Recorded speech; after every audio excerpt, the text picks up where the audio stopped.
China border. So traveled all the way to Myanmar border. But my friend Gabriel is actually Konyak actually. He's lower Konyak. So he could speak in Nagamis, Moto Nagamis Napare. China border pro hatu olop aji kali ahi na olop sikhi jeta bhi surprise hoise are apni kine ka Nagamis ko pare wo to kitchen shoot akine training hoise kali mola sathi gan ki lok paise to olop Nagamis to ko pare olop. It's difficult for me to be very spontaneous in Nagamis, so I'll put my speech in English. I hope everyone will understand.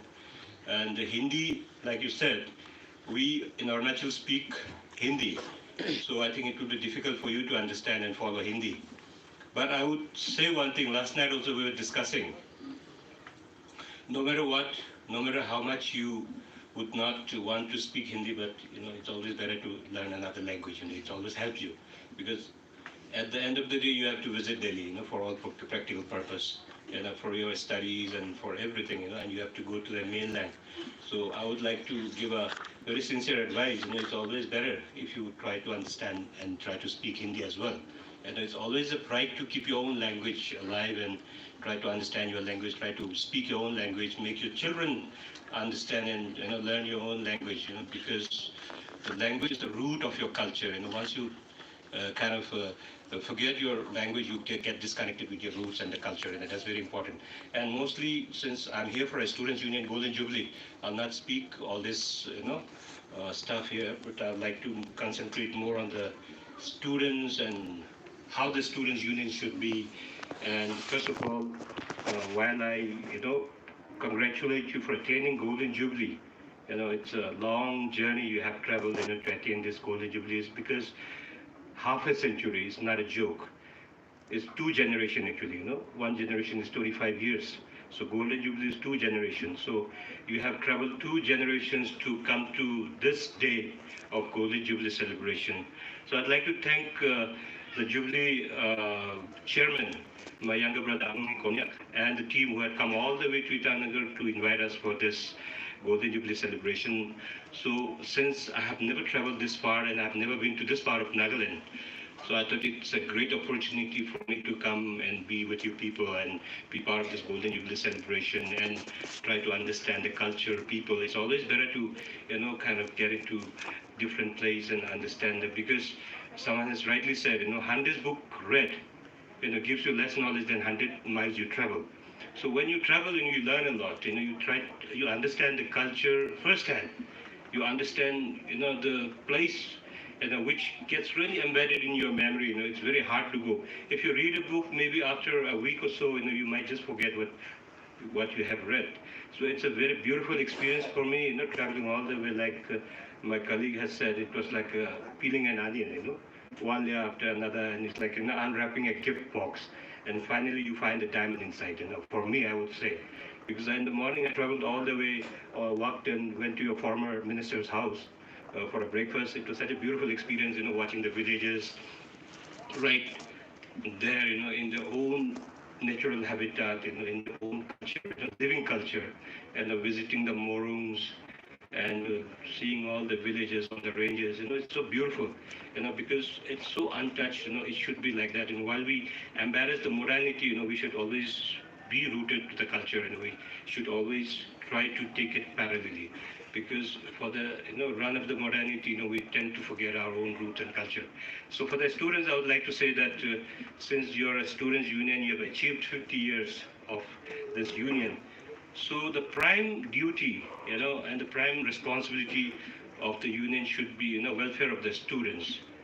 But what we have seen in other places, at times, they go overboard. They just forget their prime, thing which is written in the bylaws. They tend to, get into, off-board. They don't really kind of, work the way they should be. What's written in your bylaws. Because your prime motto is to serve the school, the students' welfare, and do the kind of work for the brighter future of the students. That should be the main motive, and you should work on that.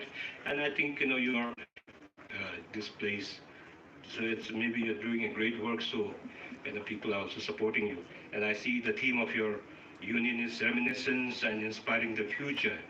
And like we said, we should always, live with the glory, past glory, but future is something which you have to nurture. That's what is a beautiful theme you have got for your student union. So you should have to work on that only and see how your own children, like my colleague Gabriel has said, because your parents work so hard in the farm and that they do so much of hard work and they send you all the way to study, thinking, my son, my daughter must be really, studying hard, but behind the curtain, if you're not actually, living up to their aspiration, that's not going to be a very good thing, because as a parent, they will feel sad once they know that you've gone so far, you have spent all the hard-earned money, and then you come back, doing nothing, and you're not even able to, compete a small, level competition also, because things are changing, life is getting tougher, competitions are getting bigger,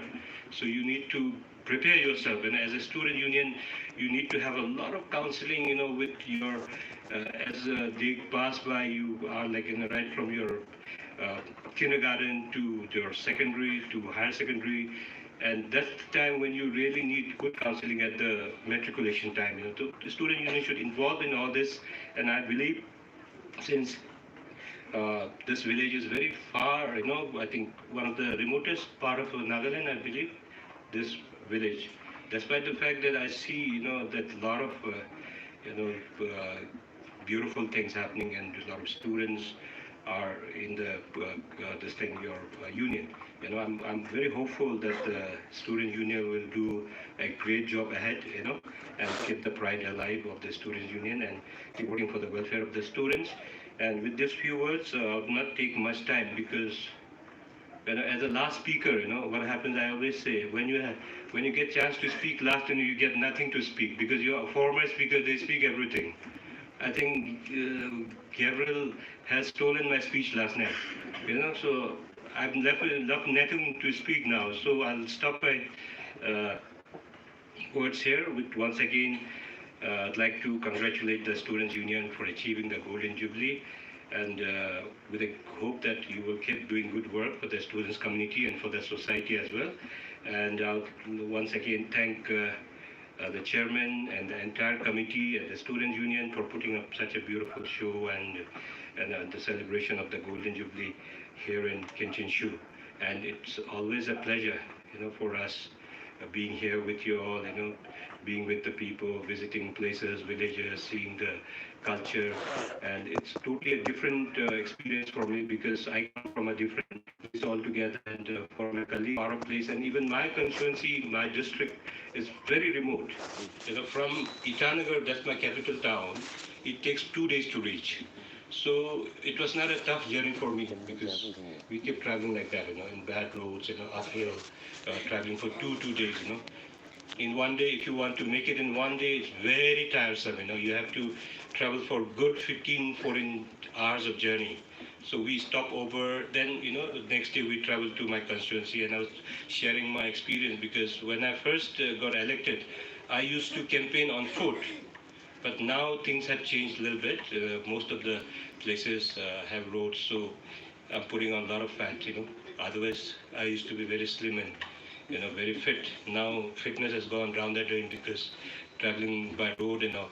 So this is my story, and with these few words again, with hope that the Students' Union will keep up the glory of your Students' Union and do good work for the Students' Union, for the students and for the society. I keep my words here. And as a token of appreciation for your this beautiful organizing, this Golden Jubilee, from all our visiting guests, from my side, from my colleague Gabriel and all our friends, we'd like to leave a small token of appreciation with the chairman.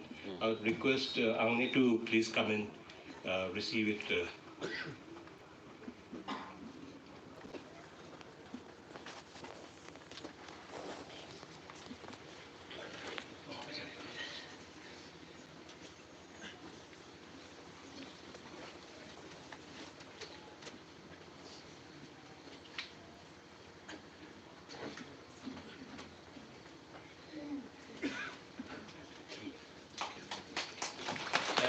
the white cloth is just not a mere cloth. It's called khada. Khada is a scarf. It's a silk scarf which we use it for very auspicious occasions. So I thought it's a very auspicious occasion. So I wrapped it in that khada only for you people. Thank you so much, and I once again wish you a very happy Golden Jubilee for the Kenshin Shu Students Union. Thank you so much.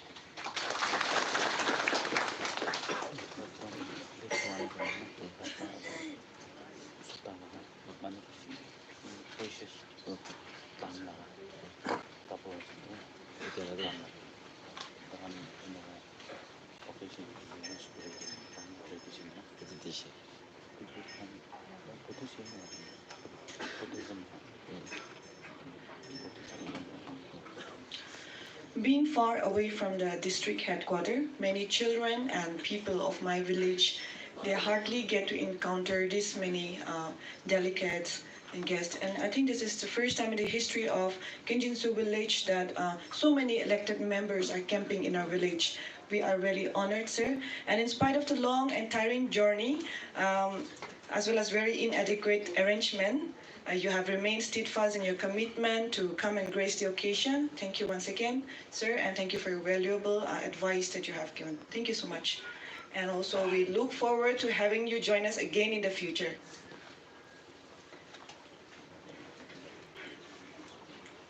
Program number 7, Hemlock Lak, Nyanao Shilao. Sa ida hipag etanong.